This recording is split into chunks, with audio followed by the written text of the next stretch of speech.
Você já teve vontade de tirar alguma dúvida com seus pais, mas não sabia como?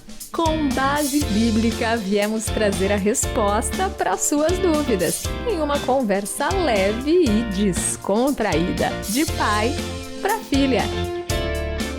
Está começando mais um De Pai para Filha e eu preciso deixar claro para vocês aqui, sou Gabi Gouveia, como quem está vendo no YouTube está vendo aí no textinho que o Thiago Lisa colocou. Estou aqui com meu pai, João Paulo Gouveia, que também é meu pastor e meu pai. Mas eu preciso dizer, gente, que a gente grava 12 minutos aqui, mas a nossa ficar 40 minutos reunião de pauta aqui, ela já tá gigantesca pra gente conseguir dividir o episódio em temas e ter a mesma conclusão mental. Então a gente fica um argumentando com o outro e lendo artigo e lendo coisa e significado das coisas. Então assim, o De Pai para Filha, ele é muito mais que 12 minutos. A gente tem as conversas em casa que fizeram que o programa existisse, mas a gente acaba trazendo as coisas aqui para essa poltrona e aí fica no tema. É que para trazer um papo que seja entendível e gostoso para todo mundo, tem muita conversa técnica anterior. Tipo, começou porque eu li um artigo, aí meu pai já trouxe o conhecimento de psicologia comportamental. Aí a gente falou, não, mas a gente quer um entendimento filosófico, porque a gente está analisando a sociedade, o comportamento das pessoas, como elas, enfim, lidam com as coisas. Exatamente. E aí a gente já vai, fora que meu pai é professor, né? Então, aí vai ficar nisso. E a jornalista aí vai perguntar e vai ficar perguntando e nunca mais vai aí deixar fica difícil. Aí já era. Mas está sendo muito bom. Esse episódio, que no caso é 1 hora, a gente está conseguindo dividir em 12, né? No primeiro a gente falou sobre o que é fricção, né? Sobre esse atrito, esse desconforto que todo mundo sente com coisas da vida. E agora a gente vai analisar um comportamento da nossa sociedade através da percepção do capitalismo mesmo, da gente tentar lucrar com as coisas e parece que a nossa dor, a nossa fricção, ela gera lucro para as pessoas, não é, pai? Gera muito lucro. Então, esse é o ponto que a gente ficou aqui tentando achar uma solução. A fricção, ela existe, quer dizer, os pontos de atrito, as coisas cansativas para se viver, né? Quer dizer, para eu comer uma comida que a gente chama de slow food, né? Que é uma comida que você prepara em casa, que você cozinha de boa, que você põe cada elemento lá, né? Para dar gosto, demora para se fazer a coisa, né? Aquela costela que o Thiago Lisa faz, que fica horas lá cozinhando. Isso é uma percepção que já há muitos e muitos anos já vem sendo colocada. Quando as pessoas entenderam que era muito fadigante cozinhar para ter uma boa alimentação, eles saíram do slow food e foram para o fast food. Entendeu? Quer dizer, a comida rápida. Quando você assiste lá o filme do McDonald's, né? Que é o Fome de Poder. Fome de Poder, você vai perceber isso. O que ele faz? Você faz o seu pedido em 15 segundos. Porque tá ali, é para comer rápido. Onde você sente, você não suja nada, você amassa a coisa, joga no lixo. Entendeu? Prático. Rápido, é uma coisa muito prática. Você tira todos os entraves para o camarada fazer a refeição e matar a fome dele. Você entendeu? Então, o mercado percebeu isso, que tinha um problema aí. O que na psicologia comportamental se chama de fricção máxima. Porque você vai chegar numa hora que você vai perguntar se vale a pena o benefício que você vai receber. Eu fiz uma reflexão, vale a pena eu ficar nessa fila só para comprar essa camisetinha? Exato. Aí e vai você desistir vai falar, da fila. Aí eles põem um monte de embora. coisa legal na fila para você ficar olhando. Exatamente. Você entendeu? Ele vai colocar vários elementos que vão dizer para você assim, não, vale a pena ficar aqui. Nossa, passou super tranquilo o tempo. Entendeu? E você foi lá para comprar uma camisa que custava R$5. Então, sei lá, uma blusinha, um objeto qualquer, que você está falando, vale a pena, e você ficaria. Durante um tempo, o mercado chamou isso de custo-benefício. Então, qual é o custo-benefício? Então, as marketings, né, as agências de marketing, de publicidade, elas falavam custo-benefício. O cara virava e falava assim, você assistiu também uma série chamada Mad Men? É de publicidade e marketing. O cara falou assim, tinha uma campanha sobre saúde, sobre cigarros. entendeu? Então, a campanha era a médica, de, não fume, isso causa câncer, isso acaba com o seu pulmão, te dá problemas pulmonares, respiratórios, isso acaba com a sua vida. E o cara tinha que vender cigarro. Então, o que ele fez? Botou o cara em cima de um cavalo, você entendeu? Que era uma época assim de bang bang, né? De coisa de macho, aquele macho alfa. Tipo, o que fuma é o status, né? É o status. Então ele bota o cara em cima do cavalo, toca uma música, entendeu? E o cara... Todo mundo, uau! Vale a pena, esse status, essa coisa toda, vale a pena então eu fumar. Mesmo que eu não tenha, o benefício que eu vou receber vale a pena. Então, essa psicologia comportamental, como é que as agências de publicidade começaram a perceber? Então, eu tenho que vender um custo-benefício, de que o benefício que ele vai receber é maior do que o custo que ele vai pagar. Então, isso sempre existiu no processo. E a gente fala isso, eu não fiz publicidade, mas a gente tinha aula de marketing e PP no curso de jornalismo também, e os professores sempre falavam, qual que é a dor que você vai solucionar? Qual que é o problema que você vai facilitar? Fricção, e o mercado percebeu Exatamente. Isso aí. E o Douglas agora estudando também, porque está desenvolvendo alguns aplicativos, qual que é o problema que você vai melhorar para alguém? Exatamente. No TCC, qual que é a resposta para a sociedade que você vai dar que vai facilitar a vida das pessoas? É sempre buscando essa facilidade, Exatamente. Né? Mesma coisa, você vai assistir o Shark Tank Brasil, né?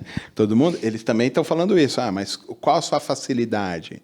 Qual o seu diferencial que vai trazer uma facilidade para quem compra aquele seu produto? Porque se ele tiver barreiras, você entendeu? O cara não vai comprar. Inclusive, recentemente viralizou o lançamento de uma blogueira, Mari Maria Makeup, que a base, ela esconde o negócio e era difícil encontrar o tom ideal para todo mundo. Então, o que ela fez? Ela fez 3 bases, você compra as 3, que são as cores primárias, e faz a base da cor da sua pele. Vou solucionar a dificuldade, que é o tom ideal. Boa. Qual que foi o problema? Nem todo mundo conseguia misturar todas as cores para combinar com a sua pele. Ou ficava muito avermelhado, ou muito amarelo, ou muito cinza, ou muito verde. E ficou muito difícil chegar na sua base, o que fez o produto ser menos vendido. Entendeu? Ela tentou facilitar dificultando. Ela observou uma dificuldade para facilitar e vender o produto. É isso que o mercado está olhando. Então, o mercado percebeu assim, tem o ponto de fricção, tem um problema. O que faz a pessoa deixar de comprar a minha base? Aí ele chama de fricção máxima. Que é quando a pessoa desiste. Desiste. Então, é tão difícil o negócio que ele pensa no custo-benefício. Ele pensa assim, o que eu vou receber de benefício não vale a pena o que eu estou pagando. Ou o sacrifício que eu tenho que fazer por aquilo. Você entendeu? Sim. Então, ele desiste. O mercado percebeu isso e falou assim, uau, qual é esse ponto de virada? O que faz uma pessoa desistir? Então, eles começaram a trabalhar com outro termo que se chama fricção reduzida. É tirar o máximo de problemas, o máximo de dificuldade para facilitar você fazer. Entendeu? Você pensa assim, eu vou entrar no banco hoje e vou pegar um crédito. Antes você pensava 1000 vezes para fazer. Por quê? Porque existiam pontos de tensão que estavam colocados lá. Você tem que preencher um cadastro para pegar um crédito, você tem que esperar comprovar não sei o que lá. Pagar. Aí você tem que mandar uma documentação que você vai não sei o que lá. Aí eles vão consultar o SPC, Hoje eles vão... O Nubank manda assim, quer aumentar seu crédito? Era tão difícil... E é só arrastar uma bolinha e aumentar seu crédito. Você deu o exemplo máximo. Esse é o exemplo. Era tão difícil contrair um crédito que o cara desistia de contrair o crédito. Então, o que os bancos fizeram? Olharam a fricção máxima e fizeram a fricção reduzida. Eles começaram a tirar a dificuldade. Então, agora, eles falam assim, você está precisando? Quer crédito? Só entrar lá, põe sua senha e acabou. Na verdade, já está logado. Você só põe o rosto e aumenta a barrinha para aumentar o crédito. Isso aí. Então, o que o mercado percebeu? Existe a fricção, existe um ponto de virada e um ponto de desistência, que ele chama de fricção máxima, e ele resolveu aplicar o inverso disso, que é fricção reduzida. Como a cultura das pessoas, intuitivamente, é procurar facilidades, Ou seja, o lucro nunca vai acabar. Não, por quê? Ele entendeu, ele falou assim, culturalmente, instintivamente, o camarada sempre vai buscar uma facilidade. Sim. Esse é o caminho para eu ganhar dinheiro. Eu vou vender facilidades dentro das dificuldades da própria vida. Então ele facilita tudo, facilita o crédito, ele facilita um monte de angústias que você teria, um monte de dores que você teria, ele arranca isso para te colocar lá. Então o que ele faz? Ele muda o seu hábito. E você você fica intolerante a dificuldades. E isso é um problema na geração de hoje. Por quê? Ninguém consegue. Se tem uma dificuldade, o cara chora, o cara desiste, o cara faz, porque a gente está criando uma geração intolerante a barreiras e a dificuldades. E você vê que é cultural mesmo. Não é uma escolha do tipo, eu não vou mais ter fricção. É cultural, social, que as fricções sejam diminuídas. Então, a criança já nasce num contexto de não ter as fricções comuns que uma pessoa comum tem. Ela não sabe superar. Então, quando aparece a dificuldade, ela entra em crise existencial. Eu vi uma menina na internet chorando porque ia ter que cozinhar em casa depois de casar. Tá vendo? E aí, não tenho dinheiro para comprar marmita, vou ter que cozinhar. Quem já viu uma pessoa da minha geração ter que cozinhar todos os dias? Aí eu fiquei, amiga, pois é, né? Então, e isso é uma cultura que está mudando os hábitos de todo mundo. Sim. Por isso, maiores movimentos no sentido de terapêuticos. As pessoas estão precisando de terapia muito cedo. Sim. Por quê? Porque a gente colocou todo mundo dentro de uma bolha onde não existe dificuldades. E quando as dificuldades chegam, a gente não consegue superar elas, aí a gente desiste, a gente chora, a gente vai fazer terapia. Quantas crianças estão indo para terapia porque não sabem lidar com dificuldades? Sim. E agora, finalmente, pai, nós chegamos, então, no ponto de entender, a partir daí, qual que é a tendência social das pessoas para lidar com isso. Agora que a gente sabe o que é fricção máxima, que é esse nosso ponto aí de desistência, quando está incomodando demais, a gente desiste de fazer alguma coisa. A fricção reduzida, que é quando o mercado entende que a sua dor vale dinheiro.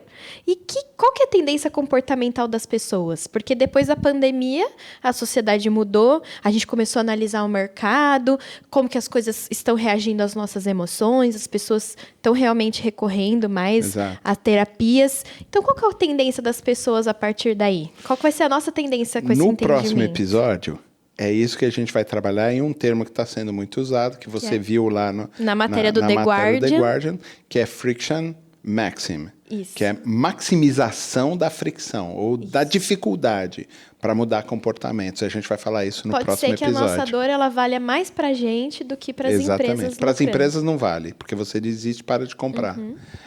Mas para a gente tem um valor. Gente, parece que sofrer vale a pena em algumas circunstâncias. Como que pode isso?